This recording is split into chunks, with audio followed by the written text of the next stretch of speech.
Olá, meus queridos alunos, como vocês estão? Eu espero que vocês estejam muito bem. Aqui quem está falando é a professora Andresa Bello e nós vamos estar falando sobre técnicas de redação para o curso de secretário escolar do ano aqui de 2022. Gente, passou tão rápido que às vezes eu tenho até que ficar me... É 2022, senão eu falo 2021, né? Passou muito rápido. Queridos, como vocês já podem imaginar, redação, a escrita é algo extremamente importante para qualquer profissional da área da educação. Principalmente nós que somos da área da secretaria, né? Bem, na secretaria, uma palavra mal colocada, uma vírgula mal colocada pode mudar totalmente o sentido do que você está querendo expressar. A nossa apostila ela é bem sucinta, então eu peço que você preste bastante atenção, leia quantas vezes necessário for e fique comigo até o final desse vídeo, porque no finalzinho eu vou explicar o nosso trabalho de conclusão de módulo, que tá um trabalho super bacana e super fácil, tá bom? Primeiro aí, técnicas de redação e arquivo. Neste módulo você irá aprender a relevância de se compreender os conceitos relacionados à linguagem, o que é linguagem, o que é uma língua e o que seriam ali a aplicação da linguagem da língua nos usos sociais. Tais noções servirão de base para lhe auxiliar nas futuras produções textuais que vocês vão utilizar todos os dias, né? Você sabia que muitos dos textos que poderá redigir enquanto secretário escolar fazem parte de um conjunto de documentos que seguem regras e modelos pré-determinados? Bem, não se preocupe. Na internet tem muitos modelos que você pode utilizar como fonte de inspiração, mas, obviamente, é necessário saber escrever. Além disso, os documentos precisam ser corretamente arquivados para que haja organização e praticidade em suas consultas. Algumas dessas relevantes noções serão abordadas aqui nessa disciplina, tá bom? Bons estudos pra gente. Vamos lá, queridos. Na primeira parte da nossa apostila vai falar assim, ó. A linguagem é um instrumento natural de comunicação do ser humano. Se você reparar, todo ser humano se comunica em qualquer parte da Terra. É só você nascer que você vai estar se comunicando. O bebê se comunica com choro. Já reparou? O bebê não sabe falar a língua portuguesa, mas ele tem uma linguagem. Uma linguagem que às vezes só a mãe entende, né? Ele fala... Aí fala assim, meu Deus, o que a criança falou? A mãe, é água. Fala, gente, como é que pode, né? Por quê? Foi estabelecida uma linguagem ali. É uma necessidade humana, né? A comunicação é algo tão necessário que nós não apenas usamos a nossa voz, por exemplo, para nos comunicarmos. Nós utilizamos gestos, que é uma coisa. Nós utilizamos, por exemplo, a Libras, que é uma linguagem, inclusive oficial aqui no Brasil. E nós utilizamos também a escrita.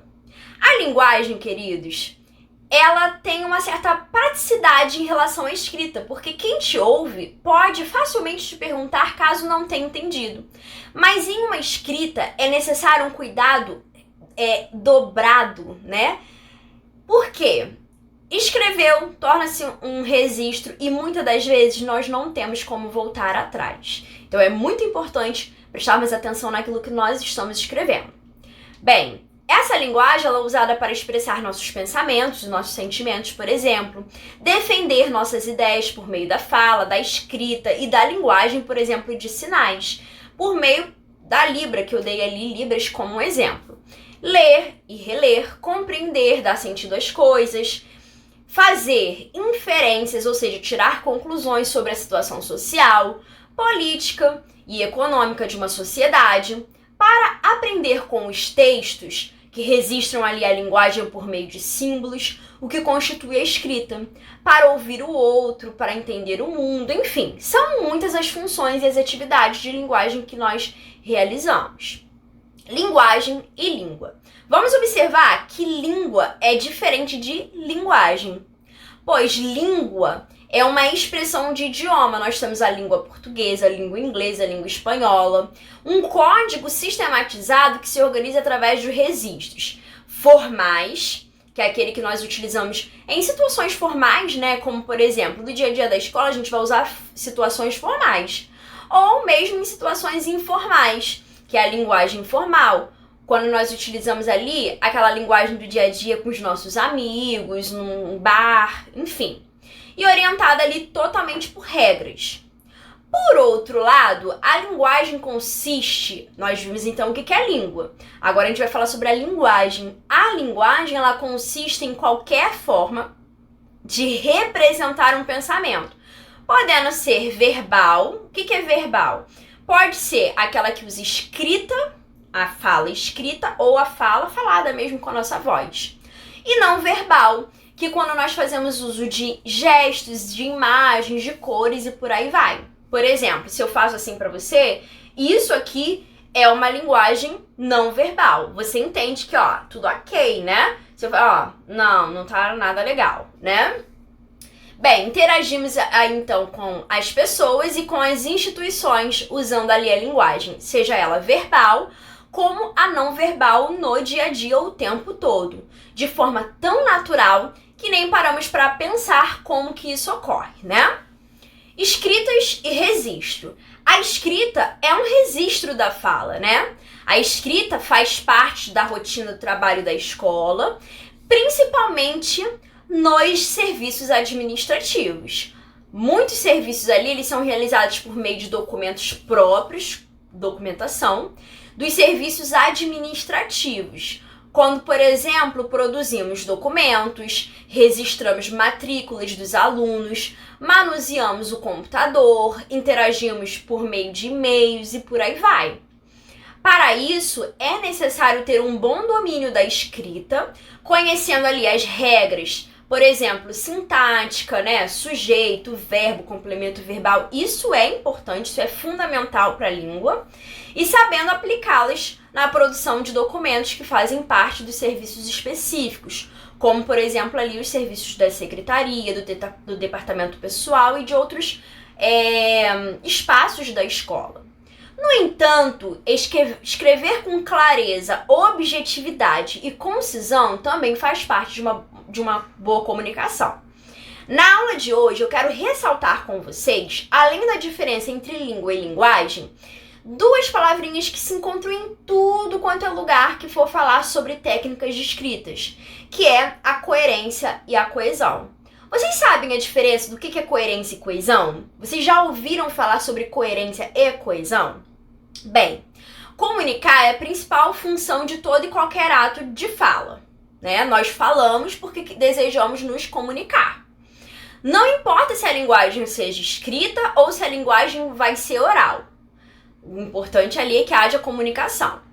E para que haja comunicação de fato, nós precisamos conhecer muito bem esses dois elementos que se chamam coerência e coesão, assim como a sua aplicabilidade, como que podemos aplicar a coerência em um texto e como podemos aplicar a coesão em um texto.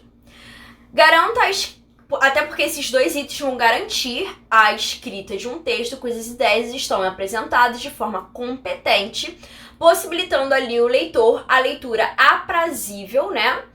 E dialógica. A coesão textual. Bem, a coesão textual, ela se baseia na disposição e no uso correto de conectivos, palavras que fazem ligação entre frases, parágrafos e períodos de um texto. A coesão, se você for pegar ali a origem dessa palavra, ela vai dizer que é como se fosse um tecido. Você já reparou que um tecido ele é tão bem feito que você não consegue perceber que ele foi feito por fios, né? Porque esses fios estão tão bem ligados, eles estão tão coesos que não existem brechas. É assim que tem que estar o nosso texto. O nosso texto precisa de ter conjunções e a utilização correta das conjunções. O que são conjunções? Por exemplo, entretanto, pois, no entanto, contudo, portanto, pois, porque. São conjunções que ligam, né? São elos coesivos. Outros elos coesivos, por exemplo, são a utilização dos pronomes. O grande problema é que muitas pessoas não sabem utilizar os pronomes, né? Bem, em linhas gerais, trata-se da forma com que se estabelecem ligações entre os elementos discursivos, semânticos e gramaticais de um texto. E a coerência? A coerência é a parte lógica do nosso texto. Você já deve ter ouvido alguma pessoa que fala e você não entende nada, né? Bem, por que a pessoa fala e você não entende nada? Existe o fato primeiro fator de você não estar entendendo o assunto, você não ser leigo em determinado assunto, que não é o caso da coerência, tá? A coerência, né, a falta de coerência é quando a pessoa, ela fala, mas você não entende porque ela fala coisas que não produzem lógica. É diferente da pessoa que não entende porque não sabe do assunto. Aqui nós estamos falando de pessoa que não tem coerência, quando a pessoa fala e não tem lógica o que a pessoa fala. Por exemplo, choveu, praia vazia. Pô, será que a pessoa tá falando que como choveu a praia tá vazia? Mas não tem coerência, né? Prego caiu, chão, carro quebrou, criança chora. Não tem coerência. Agora, o que tem coerência? Coerência é eu falar assim, ó. Como choveu, como choveu, a praia esteve vazia. Portanto, muitos deixaram seu carro em casa. Enfim, né? Tô inventando aqui rapidamente. Mas é algo que tem coerência, você consegue entender o que eu tô querendo dizer, ok? Coerência é ter lógica naquilo que você fala. Então, ó, já a coerência refere-se à lógica do texto que é obtida pelo uso da linguagem, sequências bem escolhidas. As palavras não podem ser colocadas fora de ordem. Existe uma ordem correta para ser colocada ali e dispostas. Por exemplo, a ordem direta de uma frase vai dizer que a ordem é sujeito, verbo, complemento e advérbio. Mas temos a ordem inversa, que talvez possa mudar algumas coisas, mas essa mudança não pode atrapalhar na coerência daquilo que eu quero passar, ok? Para elaborar um texto coerente, devemos ter conhecimentos a respeito dos argumentos que estamos apresentando e saber como entrelaçá-los, permitindo que o leitor chegue à conclusão a partir da leitura. Bem, a coesão tem como foco o uso correto dos conectivos, que são as conjunções. Já citei algumas. Porque, porém, entretanto, todavia, não obstante, por aí vai. Criando ali uma relação harmônica entre as frases e os parágrafos. Por sua vez, a coerência se relaciona mais intimamente com o sentido e interpretação do que está sendo transmitido pelo texto, que deve estar organizado, né? Um texto ele precisa ter começo, meio e fim. Lembra que a linguagem escrita é similar à linguagem falada? Ou até mesmo algumas pessoas falam que é a transcrição da linguagem falada? Ninguém chega e já cospe ali o assunto para a pessoa. A gente chega e fala, bom dia, tudo bom? Eu posso me sentar ali do seu lado? O tempo está chovendo, né? Poxa, você faz o quê? Você entra, prazer, meu nome é Andresa. Eu gostaria, você vai apresentar um trabalho. Você chega lá e vai falando, não, você se apresenta e fala, olha, eu sou a professora Andresa, hoje a gente vai estar tendo aula tal, você faz uma apresentação, porque todo ato comunicativo precisa de ter começo, meio e fim. Agora, por exemplo, já pensou se eu desligo aqui a transmissão e nem dou um tchau pra vocês? Vocês vão falar, meu Deus, não teve nenhum tchau. Quando termina, a gente precisa deixar claro pra pessoa que o que a gente estava falando chegou ao final. Num texto, a mesma coisa, gente. Quando a gente escreve um texto, precisa de ter começo, precisa de ter meio e também precisa de ter fim. Às vezes eu tô lendo algumas redações e parece que o aluno não dá um final ao texto. Parece assim, fica assim, meu Deus, será que acabou o papel? Ele foi embora? Acabou? Como que funciona, né? Então, precisa de ter meio, começo, meio e fim. Logo, um texto coeso é o que também tem organização e os elementos que conectam com qualidade.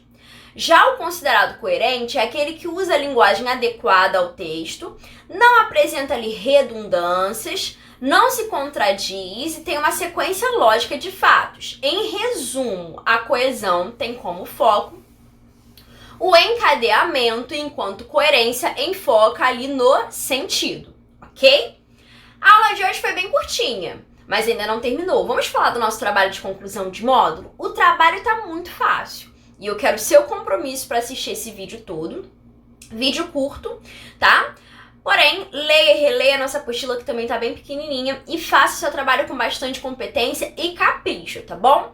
Primeira coisa que eu quero falar pra vocês é que o nosso trabalho ele tem um valor de até 10 pontos. Nossa prova também tem um valor de até 10 pontos. A média do curso é 7. Porque como é que a gente faz? A gente junta o valor da prova mais o valor do trabalho e divide por 2. Se você obtiver a nota média 7 ou a mais você já está ali aprovado. E eu espero que você faça o trabalho para você conseguir esse notão, tá bom? Bem, para o nosso trabalho de conclusão de módulo, a gente vai fazer uma redação.